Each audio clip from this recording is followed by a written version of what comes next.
الله الرحمن الرحيم. وعن زيد بن ثابت رضي الله تعالى عنه قال: بين رسول الله صلى الله عليه وسلم في حائط لبني النجار على بغلة له، ونحن معه إذ حادت به فكادت تلقيه، وإذا أقبر 6 أو 5، فقال: من يعرف أصحاب هذه الأقبر؟ قال رجل: أنا. قال: فمتى ماتوا؟ قال: في الشرك. فقال: إن هذه الأمة تبتلى في قبورها، فلولا أن تدافنوا لدعوت الله أن يسمعكم من عذاب القبر الذي أسمع منه. ثم أقبل علينا بوجهه فقال: تعوذوا بالله من عذاب النار. قالوا: نعوذ بالله من عذاب النار. قال: تعوذوا بالله من عذاب القبر. قالوا: نعوذ بالله من عذاب القبر. قال: تعوذوا بالله من الفتن ما ظهر منها وما بطن. قالوا: نعوذ بالله من الفتن ما ظهر منها وما بطن. قال: تعوذوا بالله من فتنة الدجال. قالوا: نعوذ بالله من فتنة الدجال. یہ 129ویں حدیث مبارک ہے جو حضرت زید بن ثابت رضی اللہ تعالی عنہ سے منقول ہے۔ حضرت زید بن ثابت رضی اللہ تعالی عنہ یہ انصاری صحابی ہیں، اور ان کا شمار بھی ان حضرات صحابہ میں ہوتا ہے جو کاتب وحی کہلاتے تھے۔ حضور علیہ السلام نے کچھ حضرات صحابہ کو وحی جو آپ پر نازل ہوتی تھی قرآنی آیات کی شکل میں، ان کو لکھنے کے لیے کچھ حضرات صحابہ کو مقرر کیا تھا۔ اسی طرح جو مختلف ممالک کے بادشاہوں کو خطوط لکھتے مختلف زبانوں میں، تو حضرت زید بن ثابت رضی اللہ تعالیٰ عنہ وہ کام بھی انجام دیتے تھے۔ یہاں تک کہ انہوں نے یہودیوں کی عبرانی زبان بھی حضور علیہ السلام کے ارشاد سے سیکھی تھی۔ حضور نے ان کو کہا تھا کہ تم ان کی زبان سیکھ لو۔ یہ کبھی کبھار دوسرے لوگوں کو خطوط لکھنے کے لیے ہمیں کبھی پھر یہودیوں کا سہارا لینا پڑتا ہے۔ ممکن ہے کہ وہ غلط بیانی کر جائیں، کچھ کا کچھ لکھ جائیں، اس لیے تم ان کی زبان سیکھ لو تاکہ اگر ان کی زبان میں کسی کو کچھ لکھنا پڑے تو آسانی ہو۔ تو حضرت زید فرماتے ہیں کہ میں نے 15 دنوں کے اندر ان کی زبان سیکھ لی تھی۔ 15 دن کے اندر ان کی زبان میں نے سیکھ لی تھی۔ تو حضرت زید بن ثابت ہیں، فرماتے ہیں: بین رسول اللہ صلی اللہ علیہ وسلم فی حائط لبنی النجار، کہ ہم بنو النجار کے ایک باغ میں ہم موجود تھے۔ علی بغلۃ لہ، حضور علیہ السلام ایک خچر پر سوار تھے۔ ونحن معہ، اور ہم بھی حضور کے ساتھ تھے۔ بنو النجار یہ انصار کا ایک خاندان ہے جو بنو النجار کہلاتا ہے۔ یہ حضور علیہ السلام کا ننیالی خاندان بھی ہے۔ حضرت ابو ایوب انصاری رضی اللہ تعالی عنہ اسی خاندان کے ایک فرد ہیں۔ وَنَحْنُ مَعَهُ، حضرات صحابہ فرماتے ہیں حضرت زید کہ ہم بھی حضور کے ساتھ تھے۔ اِذْ حَادَتْ بِهِ، کہ اچانک سے وہ خچر جس پر حضور سوار تھے وہ بدکنے لگا اور جو ہے گرنے لگا، دوڑنے لگا۔ فَكَادَتْ تُلْقِيهِ، قریب تھا کہ وہ حضور کو اپنے اوپر سے گرا دیتا۔ وَإِذَا أَقْبُرٌ 6 أو 5، اچانک ہم نے دیکھا کہ 6 یا 5 قبریں موجود ہیں، اور ان کو دیکھ کر وہ خچر بدک رہا ہے۔ فَقَالَ مَنْ يَعْرِفُ أَصْحَابَ هَذِهِ الْأَقْبُرِ، حضور نے پوچھا کہ کوئی آدمی ہے جو ان قبر والوں کو پہچانتا ہو کہ یہ کون ہے، مسلمان ہیں کہ کافر ہیں، کب مرے ہیں؟ قال رجل انا، تو ہم ہی میں سے ایک آدمی نے کہا کہ ہاں میں پہچانتا ہوں۔ قال فمتى ماتوا، حضور نے فرمایا کہ ان کا انتقال کس حال میں ہوا، کب ہوا، یعنی حالت اسلام میں ہوا کہ حالت کفر میں؟ قال فی الشرک، تو ان صحابہ نے کہا کہ ان کا انتقال یہ حالت شرک میں ہوا۔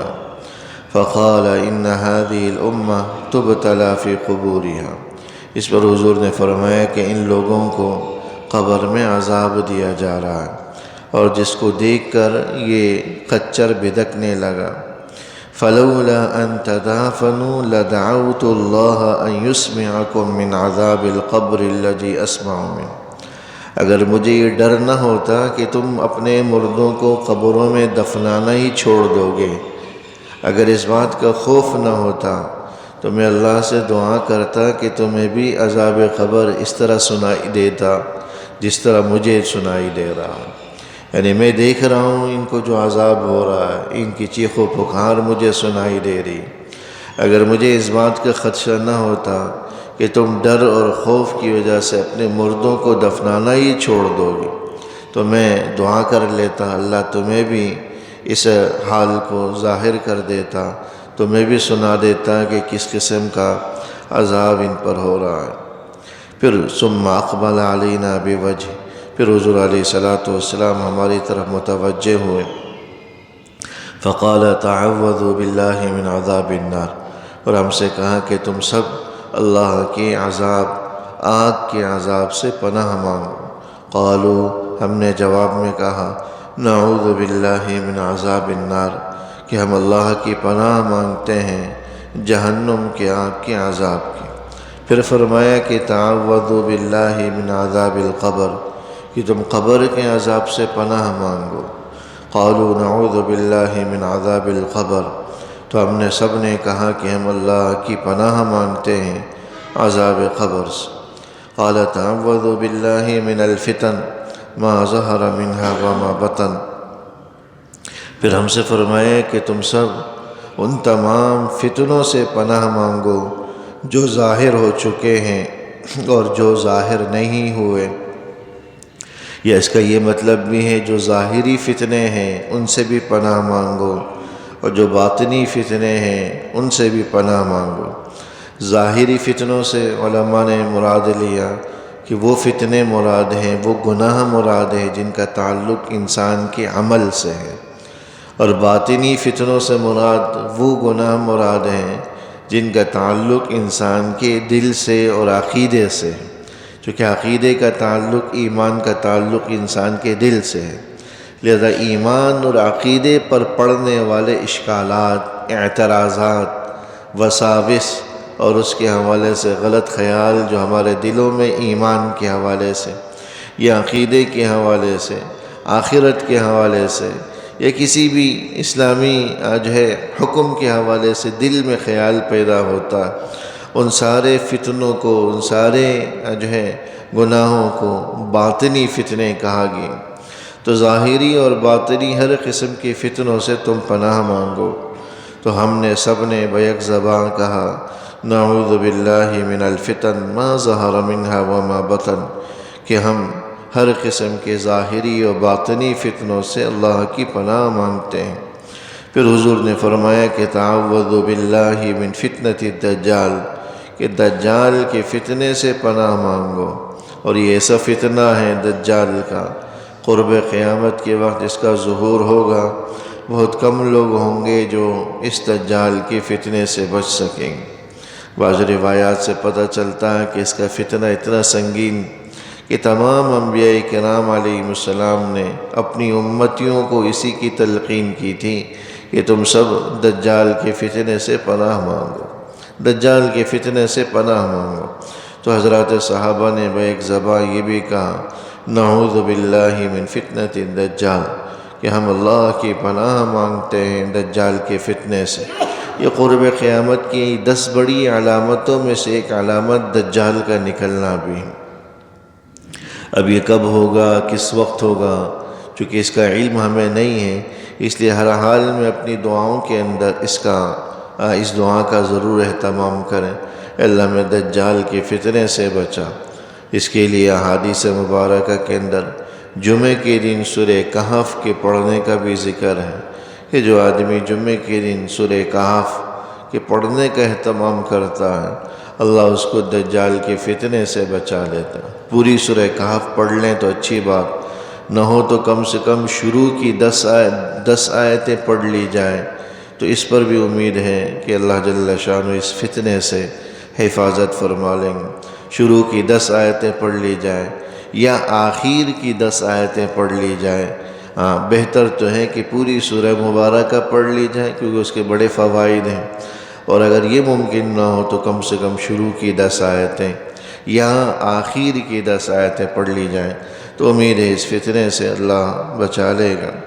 بہرحال اس حدیث کو بیان کرنے کا مقصد یہ عذاب قبر کا برحق ہونا بتلانا تھا۔